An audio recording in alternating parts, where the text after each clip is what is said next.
Okay, will you introduce yourself? I am Brian Carroll, the father of the group. Highlight of the weekend. It might have been my Irish dance in the middle of the mosh pit. Yes. Biggest surprise of the weekend. Biggest surprise of the weekend was probably last night when I was in the bar meeting all of Tom's friends.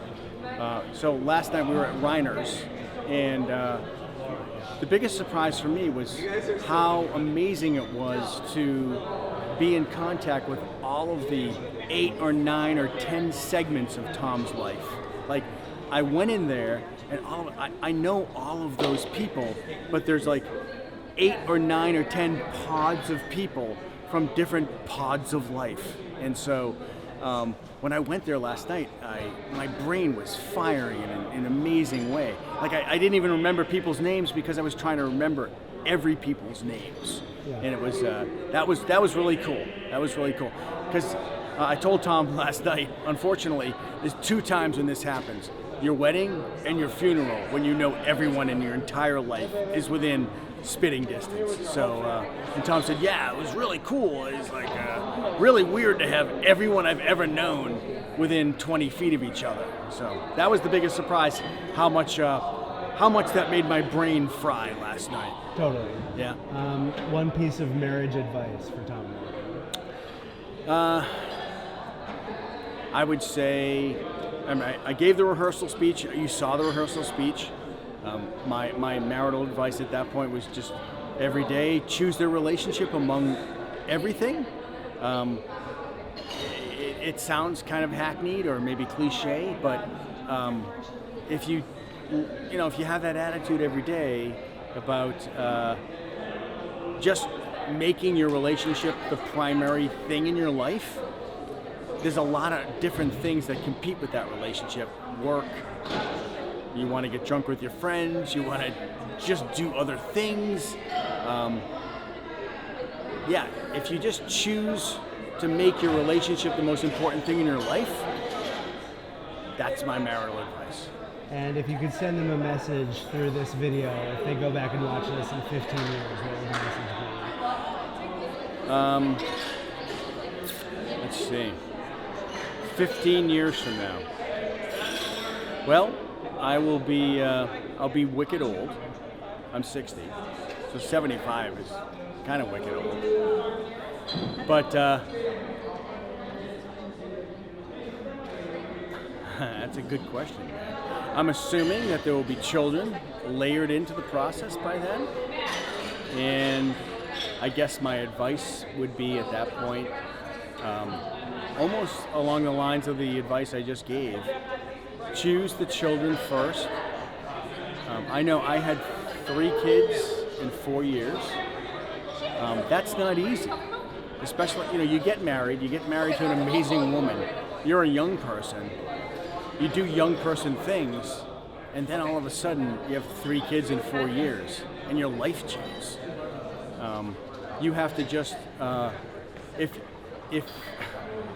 if you don't embrace that moment, if you don't embrace what you've done, that's going to be a problem.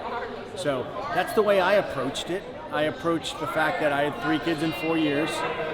I went from being kind of a cool guy to being a dad guy, and then trying to continue to be a cool dad guy. I embraced it as much as possible. I drilled down and tried to be a dad and just embrace it as much as possible. And so, 15 years from now, I'm assuming they're gonna have kids. So, embrace the situation that you're in. Don't fight it. Don't be negative against it. Don't think like, oh man, I used to be this really cool, wicked cool young guy who had all these friends and did all these really cool things, and now I have to go to the mall at 8 o'clock in the morning on Saturday morning to bring my 2 kids to the playground area because my wife works. Embrace it and go for it, and they will. But that would be my advice. All right. Anything else to get off your chest? Just that you're a wicked cool BC guy.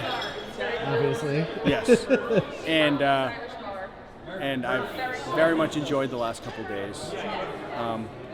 I've been struck, not unexpectedly, by the kindness of all your friends. You have great friends, both of you do, and it's just so nice to see that level of commitment among each other. I just hope. So I had 8 of my friends from BC. I graduated in 1984. I had the BC picture done tonight. I was overjoyed to have them here. That's totally the circle of life. You know, they were at my wedding 34 years ago, and now they're seeing my first child be born. That's a great circle of life thing, and I put effort into making sure I showed them the picture and got the BC banner, and we did all that tonight, and I really think it was important for them too. So, just know that it's an important point in your life, which goes without saying, but maybe 34 years from now, at least half those people that were holding the Emerson flag tonight will be there too. It's hard to do. It's hard to maintain relationships. People's lives change. It has to be a two-way street when you have relationships. Thankfully, these guys, at least the guys that were here tonight, and women, it's not bad at all. engaged in a two-way relationship type of thing. If that can be the case, if you have people that will put the effort in for a two-way relationship type thing, make sure that is your primary focus, because nothing was more precious for me tonight, beyond Tom and Morgan, than hanging around with my guys that were here 34 years ago. People come over and they're like, wow. All right, that's it. You nailed it.